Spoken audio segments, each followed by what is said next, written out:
šodien ienākot iekšā, apstoties uz šīm kamerām, protams, pārņemt tādu nostalģiju. Vai es atgrieztos šovā? Es domāju, ka nē, jo vidusskolā mēs divreiz neejam, izējam to posmu, atceramies, paskatoties vidusskolas bildes, vai cik feini bija un tā. Viņš ir bijis fabrikā, un man bija ļoti svarīgi uzzināt to no viņa viedokļa, ko viņš par to visu domā, un kā viņš pats jutās, un arī kādu padomu labu. Viņš uzreiz, kad mums pastāstīja to, ka mēs esam šovs, mēs esam praktiski tie, kas veido šo šovu, un ka mēs ar to varam, tas ir mūsu trumpis tāds galvenais. Vai tajā laikā bija vieglāk tad, kad tu biji fabrikā, vai vieglāk ir Okartas akadēmijas studentiem šobrīd? Nav vieglāk un grūtāk, nav labāk un sliktāk, ir savādāk. Ir savādāk un jums ir jāspēlējās ar tiem piedarumiem, kas jums ir. Es apzinājos to, ka tas bija pirmais šovs. Šis ir jau krietni tālāk jau, piemēram, pēc kāds, kurš ir. Tad izdomājiet savu nišu, izdomājiet, kur jūs varat pagrozīties, padomājiet, kā jūs varētu pārsteigt skatītāju, jo šobrīd tā informācija tik mega daudz, ka izdomājiet, kā viņu parādīt un aizmest, un visi jūs mīlēs. Un tie, kas ir dzimuši dabā dumpinieki, esiet dumpinieki līdz galam, un tie, kas ir dzimuši dabā nedumpinieki, esiet nedumpinieki līdz galam. Līdz ar katram ir savu lomu, man liekas, jūs esat te ne jau pa velti atnākuši, tā nav tāda sagadīšanās, ka jūs esat šeit. Līdz ar ko domājiet, dariet visu jūsu nākotni, principā jūs paši rokās. Man liekas, ka šeit ir bišķiņ vieglāk nekā bija.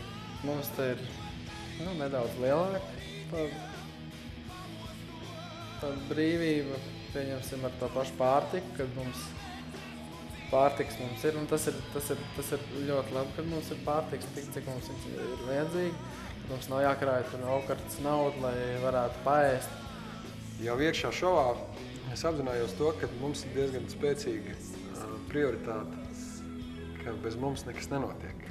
Un es sapratu to, ka ir jānogaida apmēram līdz 7. nedēļai. Mums bija 10 nedēļas, mums ir bišķiņ vairāk, jā. Ir jānogaida apmēram līdz 7. nedēļai, tad jau, kad mums tiešām vairs nevar izmest ārā, un bez mums šovs neturpināsies. Un tad, protams, es uzņemos pilnu atbildību par revolūcijas izveidošanu tad, kad mēs gājām ārā, kad šovs tika apturēts. Un viss šitās te... Tas bija skandāls, bet tas pat nebija tāpēc, lai uztaisītu reitingu. Tas sanāca tīri tādi dabīgi, ja? Bet apzināties savu to un uzstādīt kaut kādas prasības. Jūs taču varat pieprasīt daudzas lietas, visu sādas. Protams, sākumā nē, tāpēc, ka sākumā jūs varat apmainīt, tāpēc sākumā ļoti daudz arī klusēja. Ar ko tu mēģināji sev parādīt? Pārliecība viennozīmīgi. Pārliecība par lietām, reizēm varbūt arī stulps, tāds, kā varētu teikt, ietiepība. Aizved man daudzreiz uz turieni, kur varbūt kā kautrība būtu sen jau aizvēras durvis ciet. Nevajag kautrēties, škam.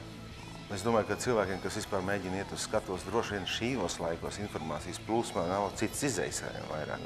Ir tagad dažādas lietas jādara, kuras viņi varbūt pat negrib darīt, bet tas ir veids, kā viņi kļūst populārāki, pazīstamāki.